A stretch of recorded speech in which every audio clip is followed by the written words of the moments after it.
Hello, I'm Natalie Zett, and welcome to Flower in the River.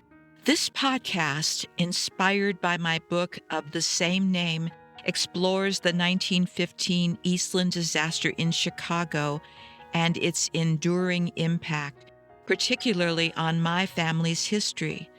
We'll explore the intertwining narratives of others impacted by this tragedy as well, and we'll dive into writing and genealogy and uncover the surprising supernatural elements that surface in family history research. Come along with me on this journey of discovery. Hi, this is Natalie, and welcome to episode 82 of Flower in the River podcast. Thank you, as always, for joining me on this journey into the past. And we're going to do some more time travel today. Hang on to your hats. I will continue reading articles from The Scoop. And if you've been here previously, you know that The Scoop was a trade journal for journalists at the time of the Eastland disaster, and they devoted a special issue to covering the coverage of the Eastland by various newspapers at that time. And we are going to continue by looking at the Chicago Daily News. The article is really short. However, as I continued my research, I found another article written 47 years after this one was written, and it ties directly back to the Daily News. So I hope you'll enjoy yet another coincidence. As Jim Herald, host of the Paranormal Podcast, often says, this is too much of a coincidence to be a coincidence. So have fun, okay? So I'm going to read from the Daily News, and this is from 1915 and from The Scoop. The Daily News. Concerning itself, the Daily News is by traditional usage reticent. One of the chiefs in that office writes this: "What the Daily News did is worth telling. How it did it is ancient history. The Daily News was the first paper to announce that 1,000 or more were dead in Saturday's disaster, and it was the first to print a photograph of the capsized vessel. These beats were followed up by a complete and conservative report for later editions. Who did it? Everyone on the editorial and art staff. Yes, everyone in the composing room. How did they do it? By teamwork and legwork. On an all-star staff, no stars, except mentioned by name. It is teamwork, combined with its legwork, that makes the Daily News the finest and greatest, which is admirable and characteristic. But this much more may be said. The Daily News is organized upon a system that responds automatically to all requirements, from the smallest to the greatest and most insistent. It covered the Eastland story wonderfully and without unusual effort. The photograph mentioned appeared in the first city edition Saturday morning, promptly upon the release moment by which all afternoon papers are governed. It occupied the first half of page 3. It was an enlargement of a 4x5 snapshot taken by Clyde Brown, who was crossing south on Clark Street Bridge when the ship was turning. In 20 minutes, he had reached the office and was back on the scene with his camera. In another 15 minutes, the picture was in process, and it was finished and in the forms, and the presses were running in plenty time to have gone upon the streets a few minutes after 9. When 9:45 was reached and all the papers were released, it was the only picture carried by any of them. Brown was leaving the scene when the photographers for the other afternoon papers began to arrive. It was a picture best, and a big one." That's the end of that very short article, but Clyde Brown, remember his name because he's about to come up in another article that was written 47 years afterward. This article is from the Bradenton Herald. The date is Wednesday, May 14th, 1962, and Bradenton is in Florida. The newsprint is faded and difficult to read, and I've tried to restore it as best I can, but bear with as I try to get through because it's so fascinating.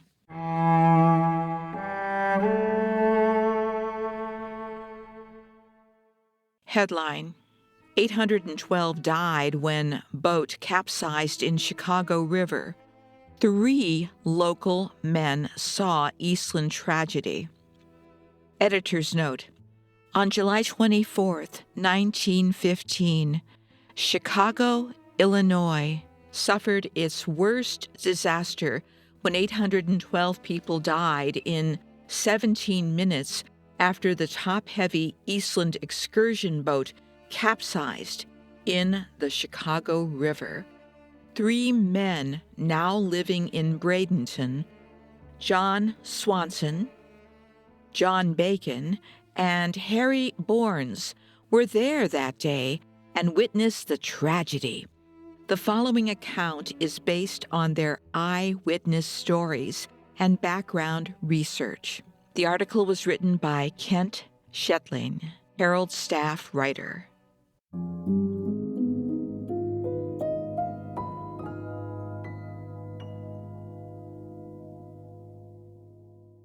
Walking across the Wells Street Bridge over the Chicago River one cloudy July morning in 1915, John Swanson, former newspaperman, now living at 5320 13th Avenue, Drive West, became horrified. The giant top-heavy excursion boat, Eastland, began to list badly, pulling away from its riverside mooring as more than 1,000 happy excursionists aboard crossed the multiple decks to the other side of the steamship to watch the passing lumber boat. Seconds later, Swanson, watching in horror as the 269-foot-long Eastland plunged over on its side into the river.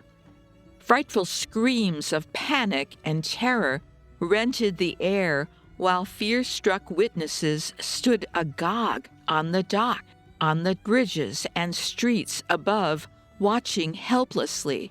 The trance was momentary.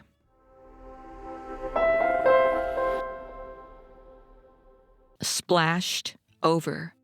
A few moments after the huge Eastland splashed over on its side to lay like a gigantic beached whale, hundreds upon hundreds of people scrambled down to the dock on both sides of the river. Empty chicken coops from nearby Water Street Market were flung into the river to the struggling survivors.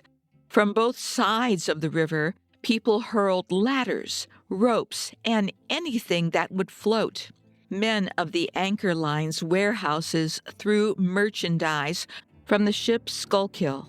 Soon, frightful sirens resounded through the canyon-like downtown streets of Chicago's Loop as fire engines from scattered stations raced to converge on the riverfront dock. Amidst the maelstrom of ladders, boxes, ropes, and chicken coops thrown into the river to shrieking survivors were pitiful little lunch baskets, handbags, clothing, and other debris also floating aimlessly on the river from the floundering steamship.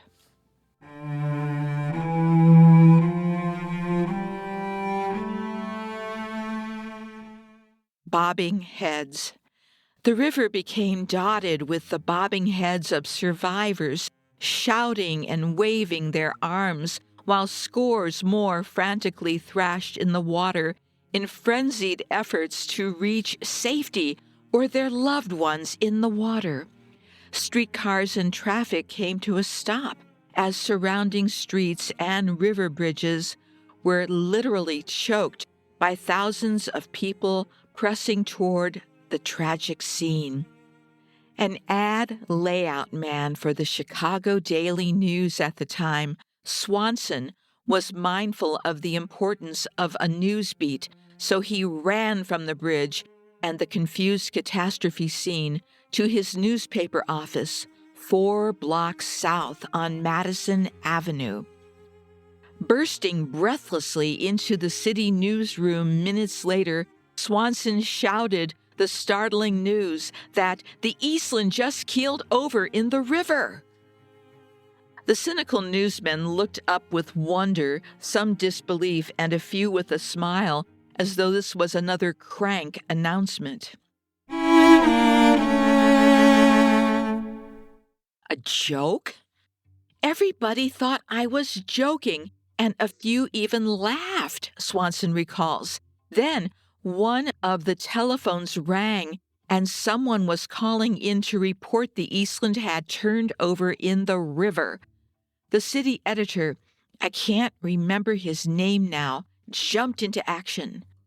Clyde Brown, the news ace photographer, then just happened to be in the city room with all of his equipment. He was sent right out to take pictures. As I recall, Swanson continued, Brown did a wonderful job, and we were the first newspaper on the street that night with pictures of the tragedy.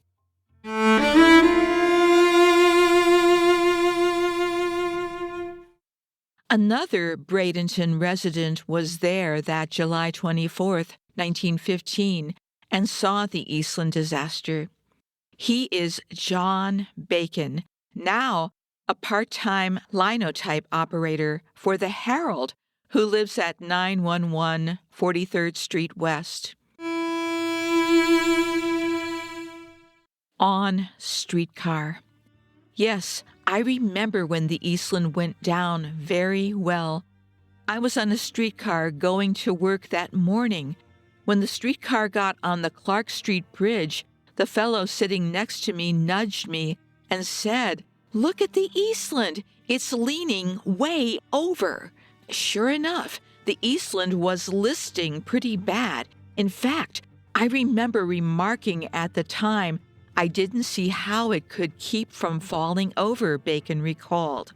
By the time I reached Madison Avenue, we could hear the sirens blowing. I got off the streetcar and asked someone who was running up the street what was wrong. He told me the Eastland had just turned over in the river. Well, I ran up toward the river with everyone else. I remember because I was late to work that morning. I had kind of a funny feeling in my stomach, and I guess everyone felt the same way, Bacon continued. Horrible sight. When I got up to the river, it was a horrible sight. The river was littered with debris and hundreds of people from the boat. I remember looking over across the river at the Reed Murdoch and Company warehouse. They had opened the doors, and scores of bodies were being lined up on the floor. You might call it a mass morgue. A third Bradenton resident, Harry Bournes, 3320 Riverview Boulevard, also saw the Eastland going down. He was on a loop-bound elevated train crossing the Wells Street Bridge above the river at the time of the disaster. I remember it well. It was down at the old Water Street Market, and I can recall the people on the dock throwing out those large chicken coops to people in the water, Bournes relates.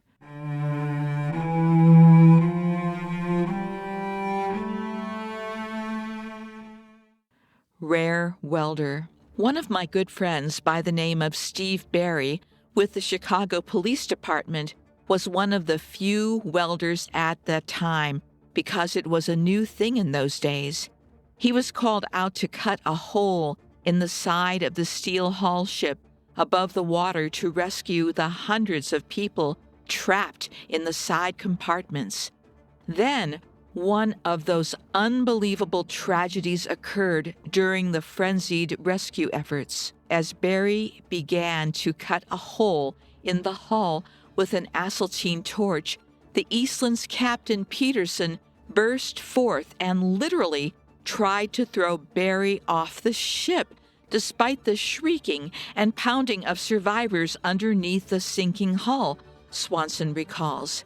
Captain Peterson grabbed Barry and shouted he didn't want anybody damaging his ship. Short struggle. The struggle was short-lived. Scores of firemen and nearby policemen came to Barry's aid and threw Captain Peterson overboard so the police welder could finish cutting the hole on the ship's side. If they hadn't gotten that hole open, hundreds more would have died of suffocation or drowning, Swanson points out. As a result, Captain Peterson was later sent to prison, Bacon recalls. Thus, in only 17 minutes from the time the Eastland capsized, Chicago suffered its worst tragedy in terms of human lives.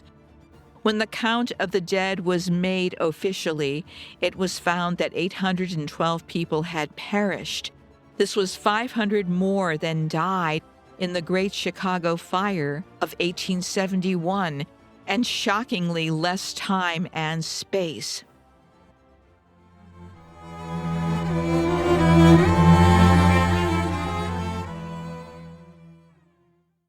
The Iroquois Theater.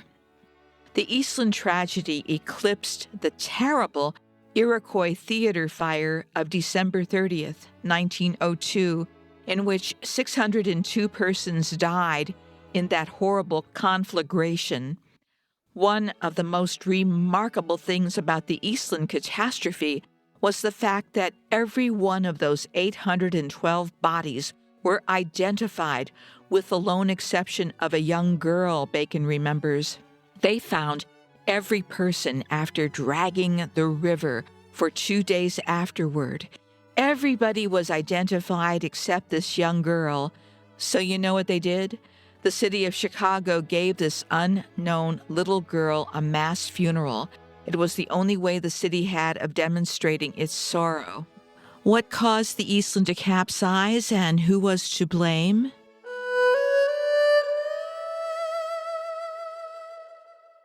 Inept handling.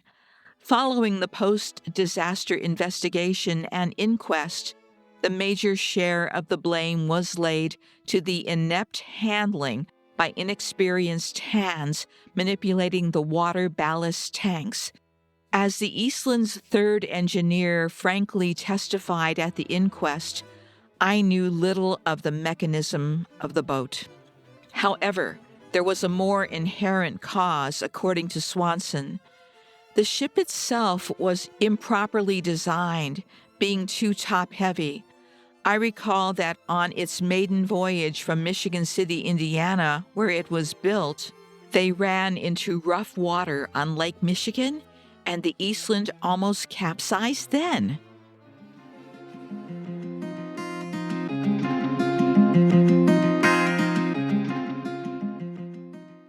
Never made money.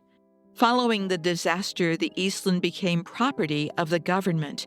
Swanson recalls that it never made money for its owners as an excursion boat.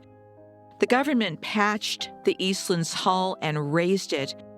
The by then infamous Eastland was rechristened the USS Wilmette and put into service as a naval training ship. In 1946, with bridges raised as if in farewell, the Wilmette was towed up the Chicago River and scrapped.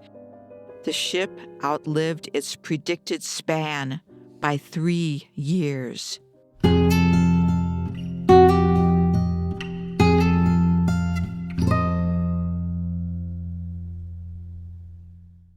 There's also a sidebar in this particular article that I want to read to you.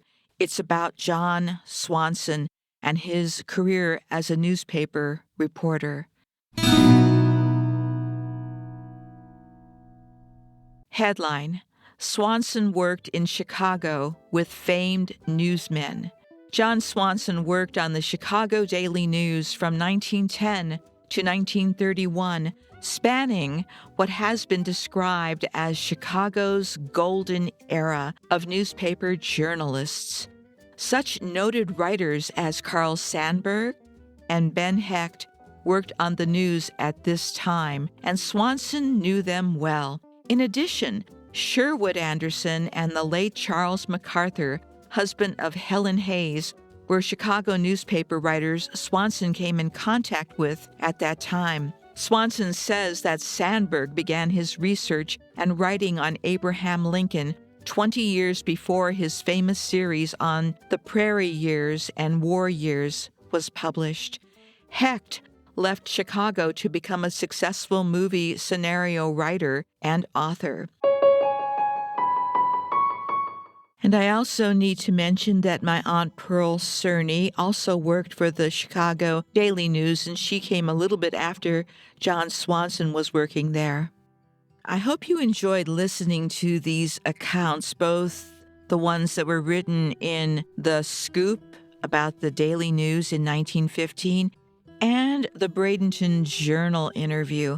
Even though there are some discrepancies with the memories of some of these people, in terms of numbers of people who died, as well as I don't think there was an unknown little girl. I think they might be referring to an unnamed, unidentified little boy who didn't remain unidentified for a while. They just called him Little Fellow or Little Feller, and he was identified eventually. So this may be who he was referring to. That aside, it is fascinating, again, to hear the stories of these folks. None of these names, by the way, neither Swanson nor Bournes nor Bacon, are mentioned in any of the literature or the history of the Eastland disaster online, at least as far as I can tell.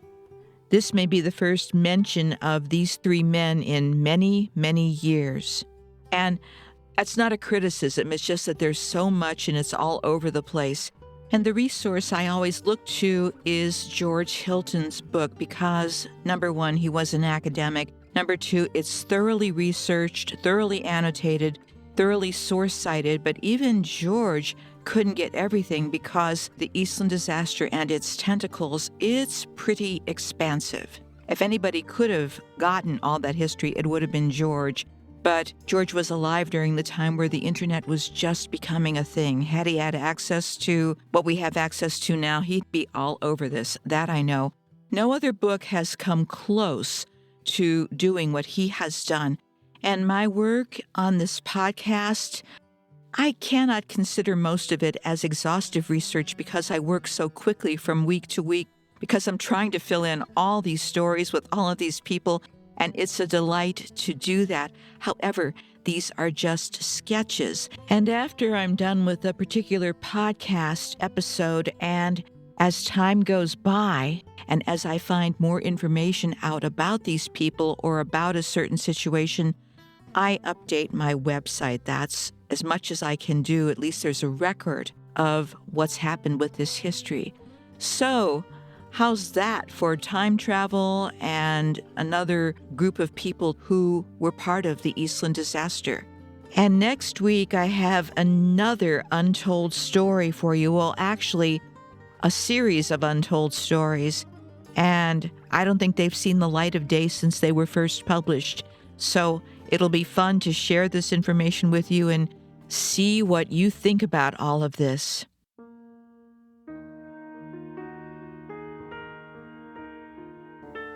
Hey, that's it for this episode, and thanks for coming along for the ride.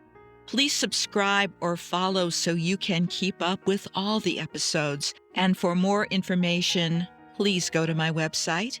That's www.flowerintheriver.com.